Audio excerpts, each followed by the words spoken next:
प्रतिदिन के जीवन का में स्वागत है। मुझे खुशी है कि आज आप आए। जानते हैं यीशु में बढ़ने का एक भाग है कि हमें सदा स्थिर होना है और स्थिरता के लिए हमें अपनी भावनाओं का अनुसरण सदा नहीं करना है। मेरा विचार है कि भावनाएं अस्थिर होती हैं। आज वे क्या होंगी और कल क्या, ये कहना मुश्किल है। कभी ज़्यादा कभी कम होती हैं, कभी वे अच्छी और कभी बुरी होती हैं। और जब आपको लगे कि उन पर भरोसा कर सकते हैं तो वे वहाँ नहीं होती हैं। आज मैं आपके साथ ऐसी बातें बांटना चाहूंगी जिनसे आपको पहले से भी अधिक स्थिर रहने में मदद मिलेगी। तो अपने हृदयों को खोलकर प्रभु के वचन को आज स्वीकार करें। फिलिपियों 4:9 में पौलुस आश्चर्यजनक बात करता है। जो बातें मुझसे सीखी और ग्रहण की, सुनी और मुझ में देखी, उन्हीं का पालन किया करो। मैंने यह नोट लिख रखा है, हम सब में कहने की सामर्थ्य होनी चाहिए। पौलुस कह रहा है, मेरी तरह बरतो, मुझे देखो और करो जो मैं करता हूं। हम में से कितने कहने का साहस करेंगे? जो बातें तुमने मुझ में सीखी और ग्रहण की और सुनी और मुझ में देखी, उन्हीं का पालन किया करो। तब परमेश्वर जो शांति का और धीरज का सोता है तुम्हारे साथ रहेगा। सो ये कह रहा है, यदि मेरी तरह बरतो तो तुम शांति में रहोगे, अपने जीवन का आनंद लोगे। और अब कुछ अगले पदों में वो कहने वाला है कि वो कैसे बर्ताव करता है। मैं प्रभु में बहुत आनंदित हूं कि अब इतने दिनों के बाद तुम्हारा विचार मेरे विषय में फिर जागरूक हुआ है। निश्चय तुम्हें आरंभ में भी इसका विचार था, पर तुम्हें अवसर ना मिला। ये नहीं कि मैं अपनी घटी के कारण ये कहता हूं, क्योंकि मैंने ये सीखा है कि जिस दशा में भी मैं हूं उसी में मैं संतोष करूं, चाहे मैं जिस भी स्थिति में हूं। प्रभु करुणा कर, यीशु मदद कर।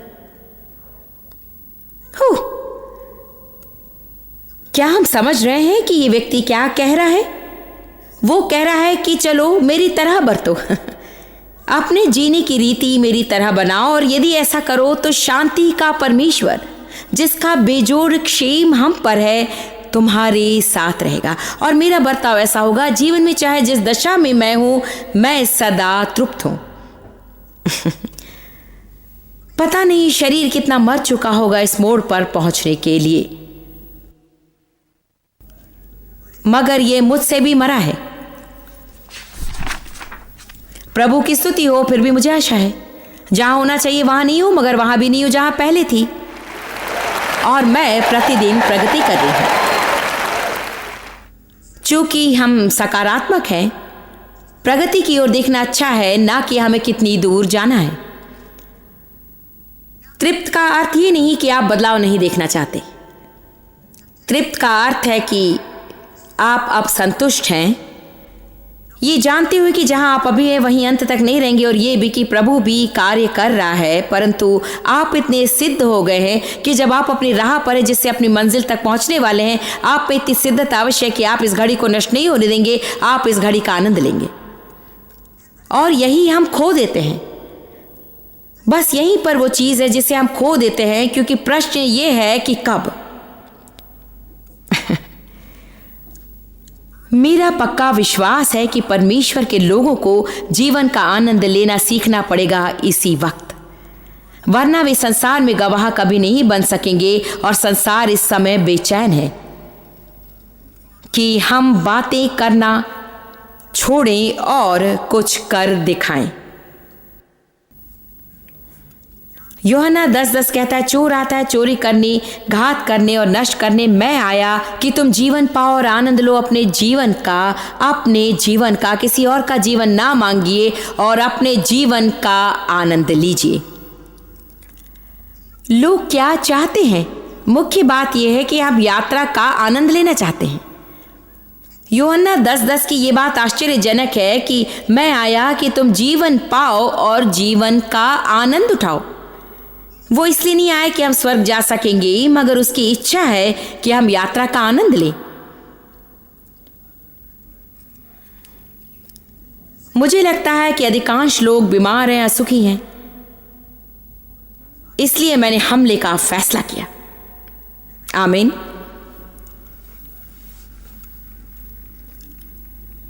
पौलुस ने कहा था, मैंने इसे सीखा है, मैंने सीखा है, मैंने सीखा है।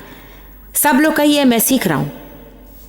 आप वहां पहुंच ही नहीं सकते जहां कह सकते कि मैंने सीखा है, जब तक आप उस क्रिया से ना गुजरें। हम कहते हैं हम रूपांतर चाहते हैं, वास्तव में हम भाषांतर चाहते हैं। कितने मेरा तात्पर्य समझ रहे हैं। फिलिपियो 4:12 में दीन होना भी जानता हूं और बढ़ना भी जानता हूं। इसका अर्थ है, उसने कहा मुझे परख का सामना करना आता है, बहुतायत में जीना और आनंद लेना भी आता है। उसकी मौलिक बात यह है, दोनों में मेरी मनोदशा एक है। कुछ लोग जब स्थिति अनुकूल ना हो तो वे दबे रहते हैं, और अच्छी हो तो ऊपर उठ जाते और घमंडी हो जाते हैं। Come on now.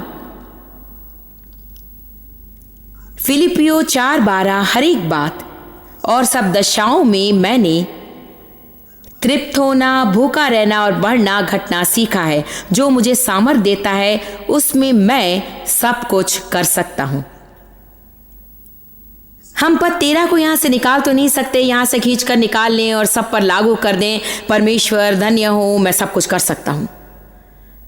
कुछ लोग सब कुछ कर सकते हैं सिवाय परीक्षण से गुजरने में स्थिर रहने के।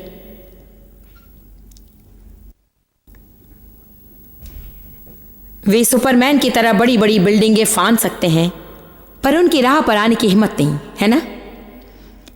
संसार इस तरह है।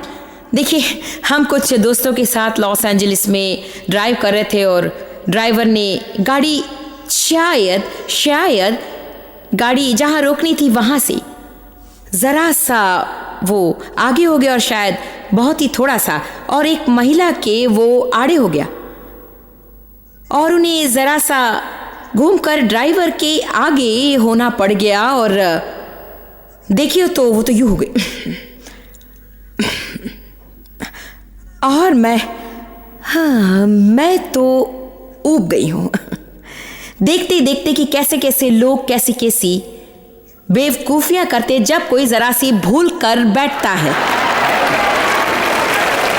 देखिए, मैं इससे और साफ कैसे बता सकती हूं। बात यूं है, सब कुछ आपके बारे में नहीं है हम सबको आपकी सेवा के लिए नहीं जीना है।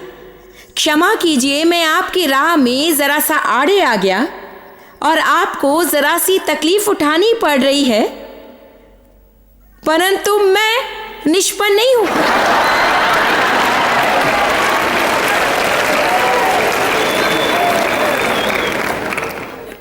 मुझे देखने का मौका नहीं मिला, मगर बड़ी समस्या यह है कि शायद उसकी कार के पीछे किसी तरह की मसीह मछली थी।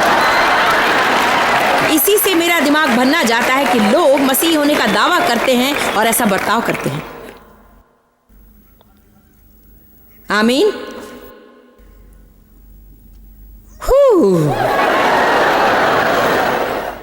आप समझ सकते कि मुझे दूरी तय करनी नहीं। एक बात जानते, मैं उसके लिए क्षमा नहीं मांगती, वो धर्मी क्रोध। परमेश्वर चाहता है कि हम उस तरह के बर्ताव पर क्रोधित हों, उस व्यक्ति पर नहीं। मगर बात यूं है कि कम ऑन, मार्क की बौखलाहट। अब मार्क बौखलाहट पर लोगों को क्लास लेनी पड़ेंगे और परामर्श भी, जबकि उन्हें जरूरत है याकूब की पुस्तक की और शायद एकाध दुष्टात्माओं को निकाल देने की।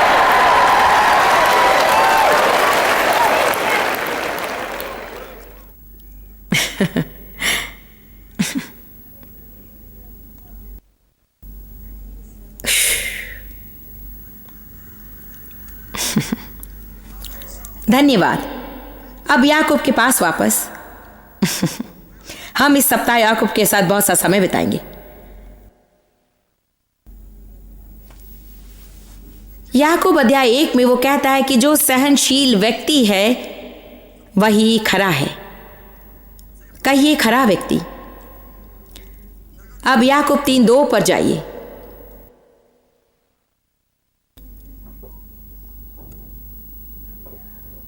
याकूब 3:2। इसलिए कि हम सब बहुत बार चूक जाते हैं। जो कोई वचन में नहीं चूकता, जो कभी गलत बात नहीं बोलता वही तो सिद्ध मनुष्य है, अर्थात वो पूर्ण रूप से सिद्ध है और खरा है।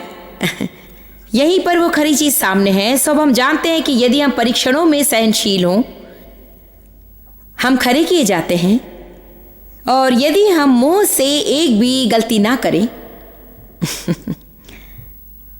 हम खरे किए जाते हैं। और ये कहता है कि वो सारी देह पर भी लगाम लगा सकता है और स्वभाव को बदल सकता है। हम इसे यूं कहें, इससे कुछ मूल्य निकाल सके, क्योंकि हम जानते कि यहाँ पर ऐसा कोई नहीं जिसे अपने मुंह पर पूरा लगाम है या पूरी तरह वो सहनशील है। इसलिए इसे यूं कहें, मत्ती 5:48, इसलिए चाहिए कि तुम सिद्ध बनो जैसा तुम्हारा स्वर्गीय पिता सिद्ध है। मगर यदि आप विस्तृत को पढ़ें, प्रभु का धन्यवाद विस्तृत बाइबल के लिए विरामों के बीच कहती है कि सिद्ध होने का अर्थ है सिद्धता में बढ़ते जाना और पूर्ण विकास प्राप्त खरा व्यक्ति बनना। मेरा विश्वास है कि परमेश्वर की दृष्टि में व्यक्ति सिद्ध है यदि उनका हृदय खरा हो और वो प्रतिदिन बदलाव और विकास की ओर बढ़ रहा हो। यदि वो वचन का भूखा हो और मजाक न करता हो, खिलवाड़ में न हो और हर बात के लिए औरों को दोष न देता हो, तो मुझे प्रतीति है कि परमेश्वर उसे सिद्ध समझता है और उसे आगे बढ़ाता है। ठीक है,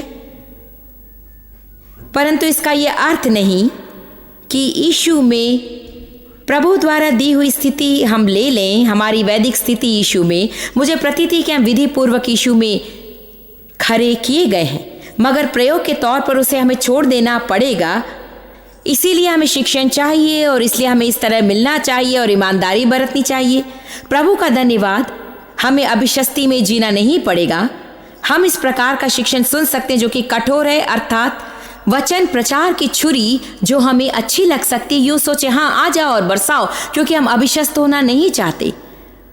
हम कह सकते कम ऑन, अपने जीवन की खराबियों को मैं जानना चाहता हूं, अभिशस्ती तक नहीं, मगर इतना कि मुझे प्रकाशन मिले और मैं आगे बढ़ूं। सो वो यहां कह रहा है, यदि हम सहनशील ना हो तो आत्मिक सिद्धता का वो स्तर नहीं मिलेगा जो परमेश्वर चाहता है। मैं पूर्ण रूप से सहनशील नहीं हूं, इसलिए इस क्षेत्र में मुझे बढ़ने की जरूरत है और मुझे याकूब पढ़ने से मदद मिलती है, क्योंकि यह मुझे याद दिलाता है, जॉयस, केवल सहनशील होना ही पर्याप्त नहीं। ये कहना बिल्कुल पर्याप्त नहीं कि ठीक है, इस क्षेत्र में मैं सचमुच दुर्बल हूं। आमीन, शायद ये सच है, मगर इस दिशा में मुझे जुटे रहना है। असफल हो तो अभिशस्ती की जरूरत नहीं, मगर मुझे लगे रहना है। फिर भी यदि मेरे मुंह में समस्या हो, जो कि है आमीन, तो मुझे अभिशस्त नहीं होना पड़ेगा और ना ही इसे हल्के रूप से लेकर कह सकती हैं, हाँ जी आप जानते हैं। मेरे मन में पश्चाताप होना चाहिए और मुझे समझना पड़ेगा कि ये कितना महत्वपूर्ण है, क्योंकि मुंह के बारे में ये चीज बहुत ही महत्वपूर्ण है, क्योंकि उसने कहा कि ये उसकी देह को नियंत्रित करता है और स्वभाव को पूर्णतः बदलता है। आप यदि इसका शीर्षांश पढ़ें, आज वहां नहीं जा रहे हैं, हम इसे पढ़ेंगे जब हम मुंह वाले संदेश को करेंगे। मैं नहीं बताऊंगी कि कौन से सत्र में मैं इसे करूंगी, मगर शीर्षक होगा हमारी छोटी से छोटी बड़ी समस्या। इसके कहने का मौलिक तात्पर्य यह है कि हमारा भविष्य हमारी बातों पर आधारित होता है। आप कहेंगे मेरा भविष्य प्रभु पर आधारित है। हाँ अवश्य, मगर आपको परमेश्वर से सहमत होना है। हमारी तो समझ में नहीं आता कि हम कितनी हानि अपने को पहुंचाते हैं गलत नकारात्मक स्वीकृति द्वारा। आमीन। और मुख्य बात तो यही है। एक बात बताती हूं, जब आप अंदर आते हैं और इसका अध्ययन करते हैं तो कम से कम थोड़ी देर के लिए आप सीधे हो जाते हैं। एक बात और बताती हूं, इस सप्ताह मेरे बर्ताव पर याकूब का प्रभाव रहा। आश्चर्य की बात है कि कितनी बार मैंने कुछ बोलना शुरू किया फिर नहीं बोली, क्योंकि ये वचन मुझ में ताजा था और इसीलिए हमें सदा इसकी जरूरत होती है। जिस तरह के व्यवहार की हमसे आशा की जाती है उसकी कोई संभावना नहीं यदि हमें परमेश्वर के वचन की बड़ी मात्राएं ना मिले। वचन ही हमें नियंत्रित रखता है। यही हमको सामर्थ्य देता है अपना कर्तव्य करने की। इसे हम जानते हैं मगर वचन के बिना भूल जाते हैं। परमेश्वर का वचन वो दवा है जिसकी जरूरत है हमारी आत्माओं को। याकूब यही बता रहा है अध्याय 3 में, यदि तुम्हारे मुंह पर कोई लगाम ना हो तो तुम असिद्ध हो। पौलुस ने कुरिन्थियों से भी यही बात कही। उसने कहा तुम बालक हो, तुम्हें मांस नहीं खिला सकता, तुम्हें दूध पिलाना होगा, और मैं इसे इसलिए जानता हूं कि तुम बातें करना नहीं जानते। उत्पत्ति 17 में प्रभु ने इब्राहिम से कहा मेरी उपस्थिति में चल और सिद्ध होता जा। आप जानते हैं इब्राहिम की प्रतिक्रिया क्या थी? बाइबल कहती है कि वो मुंह के बल गिरा प्रभु के सामने। केवल ये नहीं मैं कोशिश करूंगा, मगर वो मुंह के बल गिरा प्रभु के सामने। प्रभु मेरी मदद कर। हम कोशिश बहुत करते हैं और विश्वास पर्याप्त नहीं। हम कोशिश बहुत करते हैं मगर प्रभु के साथ समय बिल्कुल नहीं बिताते। सही कर्म करने के लिए सामर्थ कहां से मिलेगी? प्रभु के साथ समय बिताओ। याकूब की समझ में आया कि उन दिनों चर्च असिद्ध था और याकूब की पुस्तक में 5 विशेष क्षेत्र संकलित किए उसने। नंबर 1 था कि वे संकट में असहनशील थे। इससे उसे पता लगा कि वे असिद्ध थे। नंबर 2, याकूब 2 पद 14 में कहा गया है और हम उसे देखेंगे। और दूसरी बात उसने कही मैं जानता हूं कि तुम असिद्ध हो क्योंकि विश्वास की बात तो करते हो परंतु तुम कर्म नहीं करते। ये सचमुच बहुत ही महत्वपूर्ण है। हे मेरे भाइयों, यदि कोई कहे कि मुझे विश्वास है पर वो कर्म ना करता हो तो उससे क्या लाभ? क्या ऐसा विश्वास कभी उसका उद्धार कर सकता है? यदि कोई भाई या बहन नंगे उघाड़े हो और उन्हें प्रतिदिन भोजन की घटी हो और तुम में से कोई उनसे कहे कुशल हो जाओ, तुम गर्म रहो और तृप्त रहो, पर जो वस्तुएं देह के लिए आवश्यक है वो उन्हें ना दे तो क्या लाभ होगा? पद 17, ऐसे ही विश्वास भी इस पर अधिक ध्यान दें। यदि कर्म सहित ना हो और आज्ञा रहित हो तो अपने स्वभाव में मरा हुआ है। वरन कोई कह सकता है कि तुझे विश्वास है और कोई और आपसे कह सकता है कि और मैं कर्म करता हूं तो अपना विश्वास मुझे कर्म बिना तो दिखा और मैं अपना विश्वास अपने कर्मों के द्वारा तुझे दिखाऊंगा। हम जानते हैं कि हमारा उद्धार विश्वास द्वारा होता है, कर्मों द्वारा नहीं। विश्वास द्वारा दोष शुद्धि होती है, कर्मों द्वारा नहीं। जो भी हो, आपको चौकसी बरतनी होगी कि आप एक सच्चे सिद्धांत को उस सीमा तक न ले जाए जहां वो अपना मूल्य खो बैठे और आपके जीवन में समस्या बन जाए। हाँ, विश्वास द्वारा हम पाप दंड से मुक्त होते हैं और सही किए जाते हैं। हमारा कोई कर्म हमें सही नहीं करता, फिर भी बाइबल साफ बताती है हमारा उद्धार विश्वास द्वारा होता है। नया स्वभाव दिया जाता है ताकि हम उन सुकर्मों को कर सकें जिन्हें परमेश्वर ने पृथ्वी की नींव डालने से पहले से ही हमारे लिए प्रस्तुत कर रखा है। हमारा इसे समझना बहुत महत्वपूर्ण है क्योंकि सीधी भाषा में इसका तात्पर्य वो कहता है, आप कहते हैं कि आपको विश्वास है, ठीक है, आपका एक जरूरतमंद भाई या बहन परिषद में, यदि आप उनसे कहें मैं तुम्हारे लिए प्रार्थना करूंगा और आपके पास मदद करने का साधन है मगर आप उनकी जरूरत पूरी नहीं करेंगे। और आज तो ये देखने में आता है, आज का संसार अर्थात ऐसे लोगों से भरा हुआ है जो विश्वास का दावा तो बहुत करते हैं मगर किसी के लिए कुछ करने को एक उंगली भी नहीं उठाते हैं। चर्च में सेवा के लिए उनके पास समय नहीं। उन्हें दशमांश में विश्वास है मगर अमल नहीं करते। सेवा भावना में विश्वास है पर सेवा नहीं करते। क्यों? याकूब उत्तर देता है। याकूब 1:22 में वो कहता है, सत्य के विपरीत चलते हो और अपने को धोखा देते हो। यदि वचन को सुनते हो और उसके अनुसार नहीं चलते तो अपने को धोखा देते हो। जानते हैं, स्वाभाविक रूप में जो मैं करना चाहती यदि करती होती तो मैं जाकर कहीं परीक्षणों पर भाषण नहीं देती, क्योंकि सुनकर कोई उत्तेजित नहीं होता। मगर कोई यदि उनका सामना करना न सिखाए तो आप कभी ना बढ़ेंगे, ना सिद्ध होंगे और ना ही आपको ठोस जीवन कभी मिलेगा। जहां आपको स्थायी आनंद मिलेगा, क्योंकि आपका आनंद आधारित होगा जो चल रहा है या नहीं चल रहा है उस पर, और शैतान आसानी से उस पर हावी हो सकता है। क्या आप जानते हैं चर्च को स्थिरता देखनी है? केवल बातें ही बातें नहीं, मगर स्थिर व्यवहार। और इसका अर्थ है आपको सही कर्म करना है जब कष्ट होता हो, आपको सही कर्म करना है जब कुछ मूल्य भी देना पड़ जाए। आमीन। चर्च की सबसे बड़ी समस्या क्या है? लोग दूसरों की मदद बिल्कुल नहीं करते। प्रभु ने हमें भीतरी संपर्क के लिए नहीं बुलाया, उसने बुलाया बाहरी संपर्क के लिए। लोग परेशान क्यों हैं और लोग उबे हुए क्यों हैं? क्योंकि वे स्वार्थी हैं, वे सदा अपने में ही मस्त और अपना जीवन उत्तम बनाने की कोशिश में हैं। वे बाहर किसी की ओर नहीं बढ़ते। आप सुखी तभी हो सकते जब दूसरों के लिए आप कुछ करें। परमेश्वर ने मुझे इस पर प्रकाशन दिया और पिछले साल से भी अधिक दिया है।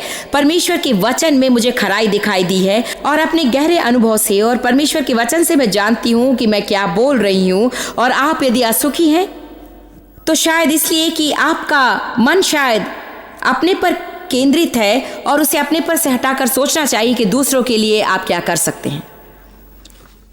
संकेत आपकी ओर है और मेरी ओर भी। दिलचस्प बात है कि आप में अपनी समस्या सुलझाने की सामर्थ्य नहीं है। आपकी समस्या किसी और की तरह हो सकती है। प्रभु मदद के लिए आपको अभिषिक्त करेगा, मगर आप अपनी मदद नहीं कर सकेंगे।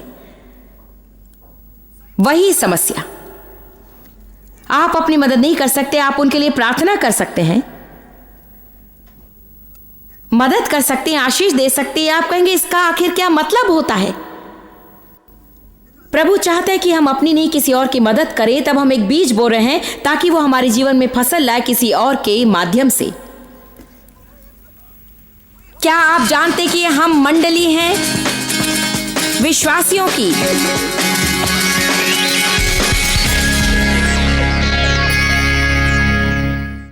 यीशु न केवल हमारा रक्षक है वरन चंगाई भी करता है। मुझे प्रतीति है कि हमारे पापों के साथ साथ उसने हमारी बीमारी और रोग भी ले लिए। मैं बता नहीं सकती कि क्यों कई लोग बीमार हो जाते हैं और न ही ये स्पष्ट कर सकती हूँ कि क्यों लोग पहली बार प्रार्थना करने पर चंगाई नहीं पाते। लेकिन प्रार्थना करने के लिए मैं समर्पित हूँ और चाहे आपको मेडिकल सुविधा मिल रही हो, मेरा प्रोत्साहन है कि आप अपना विश्वास उन्मुक्त करें और प्रभु को आपके शरीर पर कार्य करने दें, क्योंकि प्रभु आपको अलौकिक रूप में छूना चाहता है। स्वाभाविक चीज़ों के द्वारा वो हमें अलौकिक रूप से छू सकता है। आप में से कईयों की समस्या है जिसका कोई स्वाभाविक इलाज नहीं है और आज आपको प्रभु का स्पर्श चाहिए।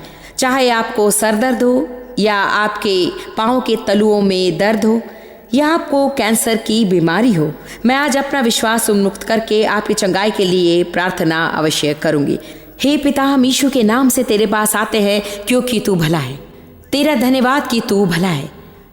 और तेरा वचन 3 यूहन्ना 2 में कहता है, हे प्रिय, मेरी यह प्रार्थना है कि जैसे तू आत्मिक उन्नति कर रहा है वैसे ही तू सब बातों में उन्नति करे। प्रभु तू चाहता है कि हम भले रहें, शक्ति रहे और चंगे रहें। हम शैतान को धिक्कारते हैं जो हमें बुरा महसूस कराता है और रोगी बनाता है। और प्रभु अपने शरीर का ध्यान न रखने के लिए हमें क्षमा कर, पर्याप्त आराम न करने के लिए और सही पोषण न देने के कारण प्रभु हमें क्षमा कर। प्रभु, हमारे शरीर के साथ अन्याय करने के लिए हमें पछतावा है। हम चाहते हैं कि तू हमें बचा, हमें चंगा कर। हे पिता, मैं हर उस व्यक्ति के लिए प्रार्थना करती हूँ जिनके शरीर में दर्द है, चाहे वो सर दर्द हो या पीठ दर्द हो या जोड़ों का दर्द हो। मैं उनके लिए प्रार्थना करती हूँ जिनके पेट में दर्द हो, अपाचन या हर तरह के पेट में खराबी है, अल्सर्स या जो भी हो, या उनके लिए जिन्हें किसी तरह का रोग हो, वे यीशु के नाम से इसी वक्त चंगे हो जाएं। लोगों की जिंदगी छूने के लिए तेरा धन्यवाद, यीशु के नाम में तेरा धन्यवाद। चूंकि मैंने आपके लिए प्रार्थना की, मैं आपको अपनी गवाही पर ध्यान देने के लिए प्रोत्साहित करती हूँ। आप कहिए कि प्रभु की चंगाई सामर्थ मुझ में काम कर रही है इसी वक्त, और मैं हर दिन बेहतर और बेहतर और बेहतर होता जा रहा हूँ। अपने शरीर को सम्मान दे, उसका ख्याल रखें, क्योंकि वो प्रभु का निवास स्थान है। प्रभु आशीष दे।